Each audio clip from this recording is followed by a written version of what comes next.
Damn it. So this user writes, how to stop begin. I think they mean being the backup friend. For as long as I can remember, I have been the backup friend. People talk to me if I'm the one reaching out or meet up with me if I'm the one making plans. But no one reaches out to me or makes plans with me. This has been a problem with all friend groups, so it can't be that they are the problem, right? It has to be something that I'm doing wrong or not doing. Has anyone else had this problem and figured out how to fix it? Well, yes, I do. I've experienced this problem. I still experience this problem up to today. It's hard. Let's say it's hard to step out of that comfort zone and reach out to them and let them know, hey, I miss you guys. Basically, that's what I'm trying to say is just that, simply that I miss you guys. I miss hanging out with you guys. I do have friends that I don't know if they consider me their friends. I would hope so, but I do have friends that I do reach out to and try to make plans with, and they just say like, "Oh, I'm sorry, but we can't make it. I don't feel well. We're busy doing something. I have work. Whatever excuse you can think of." And in the time of social media, I'll see them posting things that just happened a couple hours ago on the day that I had proposed, let's do something. And they would be out with other people. And it hurts, because, as I said earlier, I miss these people. Why else would I be reaching out to them? They say these things, and then you see them with other people having a good time. They didn't even consider inviting you for whatever reason. Sometimes I think about it, like maybe they don't invite me because they think that I won't enjoy. That might be part of the reason. Or they don't invite me because they think I'll just bring down the party. Or maybe I'm too confrontational. So a lot of things go into my head about why I'm not invited, or why I'm not considered when making the plans or whatever. The way I see it anyways, if people don't want to understand how I feel, then it's not their obligation or responsibility. It doesn't really fall on their shoulders if they hurt my feelings, We want to show them that we care about them, but if they can't understand that, I can't be knocking on the door and being like, why didn't you invite me over? What's wrong with me? Why didn't you want me to? Do you not like me? Do you not care about me? Do you not miss me like I miss you guys?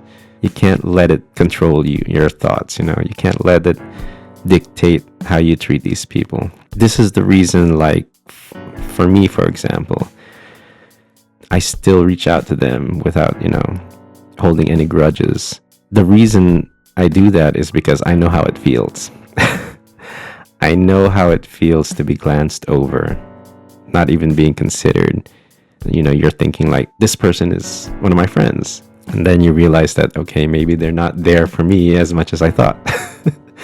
And it hurts. I don't know how many times I'm going to say that, but it does hurt. When you feel that kind of treatment, you don't want others to feel that treatment. So you kind of just have to be the bigger person. I know it sounds corny, but you just do, because then you're not helping the cause, really. Now, this doesn't mean that you have to keep inviting them. You shouldn't be bothered if people don't want to make plans with you. You care for them, and I understand. You get hurt when it seems like they don't care for you as much, which I also understand. But at the end of the day, it's their choice to do that. And if they don't enjoy your company, then there's nothing you can do about it. You shouldn't change who you are. Yeah, I understand you don't want to be the backup friend, so don't be the backup friend. Don't be the backup friend.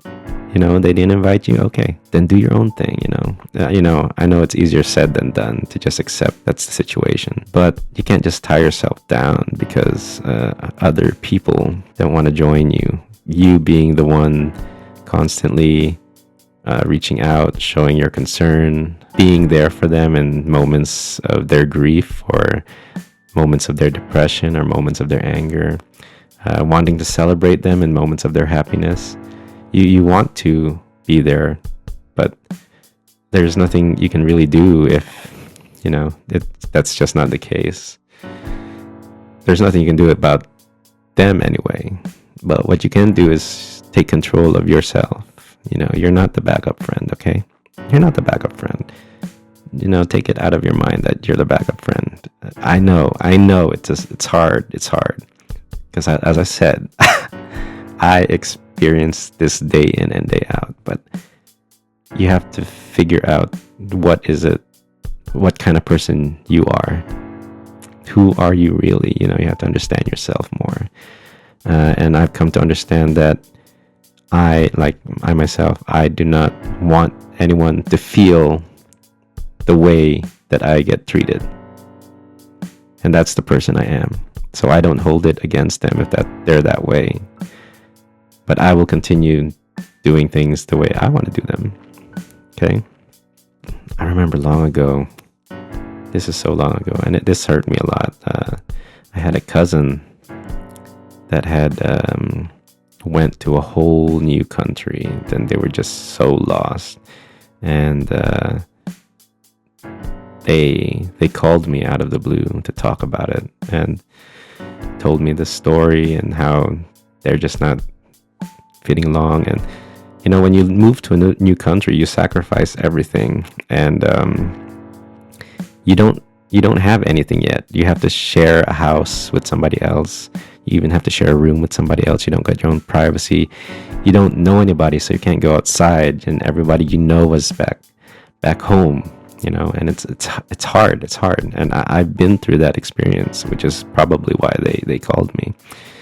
And when I comforted them, I was there for them the whole time, and we spoke for it felt like 3 hours. We had to use a card because the card is only for I think it was only for 90 minutes, and they had 2 cards at the time.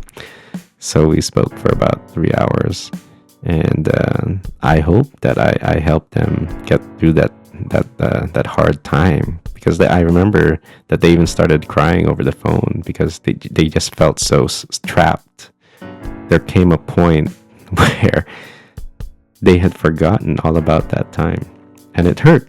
They ended up coming back home, and a few months passed, and they just kind of stopped talking to me. When I realized, I grew a lot of hatred towards that cousin. I didn't want to be with them. I didn't want to hang out with them anymore. I didn't want to go over because I used to go out over with them all the time.